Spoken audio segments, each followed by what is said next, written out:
So every weekend I do a back testing of what happened in the previous week just to see how I can improve. So I have all these highs and lows that's marked out. We started off our week at this high right here. So I just want to play out what happened last week just to see what we can do better in the following week and test our strategy.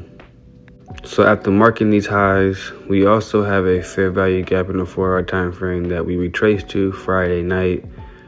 So we could see a reaction to go take out that previous day's high. So first off, let me take out this circle right here so we can see more clear. But again, we got this big move right here, and I'm gonna show you where we could get in to take advantage of that move. So when we opened Sunday night, we gapped up. I like taking trades at night. I'm a nighttime trader. So when we opened up, we gapped up. So I'm assuming that we want to go take out that high. I wait for an imbalance. I didn't take that first one because we did gap up. I wait for a pullback and then a candle to close above the previous candle. I get my entry right above this candle right here where this green box is at. I'll risk $500. I'll break even at $500, and I look for a $1,500 trade. I like doing $1,500 trades because in a challenge that is a target of 3,000, there's a consistency rule where you can only make half of the target. After taking out those highs, we displaced underneath the previous low, which makes it a market structure shift. When we displaced, we left a fair value gap that's also aligned with a breaker block, which makes it a pretty strong area to deny from again. So we retraced into that area, manipulated those highs, and then displaced back down, telling me that we still want to go lower. So going into Monday night, I'm looking for continuation going lower. So we consolidated, and I'm looking for a bearish imbalance. So if you look right here, this candle closed underneath the previous candle. I would get my entry right underneath this candle right here, wait for a retracement to that area to get me in. I risk 500, break even at 500, and again I'll look for a $1,500 trade. Keep in mind structure, external, internal. So this external liquidity got taken out right here with that big move. Now I'm looking for internal liquidity. So I'm looking for a push back up before we push lower. So if I zoom in right here, what I'm looking at is a manipulation of the previous lows, and then that candle closed above the previous candle. We got into that trade, but it stopped us out break even. Because when it hits 500, you break even. We pull back a little bit more, and I wait for another bullish imbalance. So that candle closed above the previous candle. I get my entry right above that green candle, risk 500, break even at 500. That trade ended up leaving us at first, but at like 5 a.m., we ended up getting a pullback. I would have got my entry there just because it's telling us we want to keep going up when we took out this high. That high was the previous high before taking out those lows, which makes it a market structure shift. So when we displaced up and closed above this high with this green candle right here, it tells me that it wants to still go higher. So when we get that pullback to that imbalance, I would take that trade for for a $1,500 trade.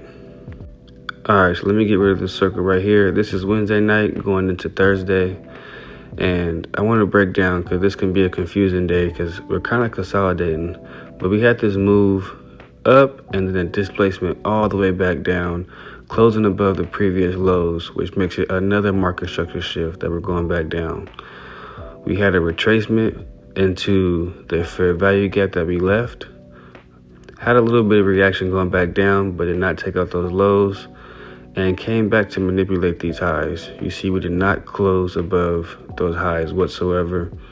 So I want to see a manipulation going back down. This type of trade is a little bit different. I want to see manipulation going up, which if you see this fair value gap, it got disrespected with this candle closing underneath it. So when that happened, I want to get a retracement to that inverse fair value gap, get my entry outside of that box, risk 500, break even at 500. looking for a $1,500 trade, and that also would have got hit. So let me get rid of this orange circle right here, but don't forget internal, external. That's literally market structure. That's how the market moves. So if we look back after this move, we took out that external liquidity. Now I'm looking for internal. I'm not looking for a continuation. I'm looking for a high to get taken out, a fair value gap to get taken out. But we came down, manipulated those lows. I'm looking for these highs right here to at least get taken out, one of these two. So I look for one of my trades to present itself. And what I see is we displaced down, leaving the fair value gap, push back up, inverted this fair value gap. So what I would do is I would get an entry right at the top of that fair value gap, which I could have played that, but that was going into the close of New York session. So instead of that, I just waited for a bullish imbalance to present itself. So this candle closed above the previous high. I waited for that retracement, get me in, but we ended up getting stopped out, break even on that trade. So after pulling back, I wait for another bullish imbalance. So later on that night, we had this move right here. We had this candle close above the previous candle. I waited for a pullback, targeting these highs for a $1,500 trade. I would have risked 500, broke even at 500, looking for a $1,500 trade. So now let's go back to market structure that I was talking about. We had this move down right here, taking out this external liquidity over here. Then I waited for internal liquidity to get taken out, which was this move up here, taking out these highs. Now I want to see external get taken out. I want to see these lows get taken out. We had a move down, but we did not take out those lows.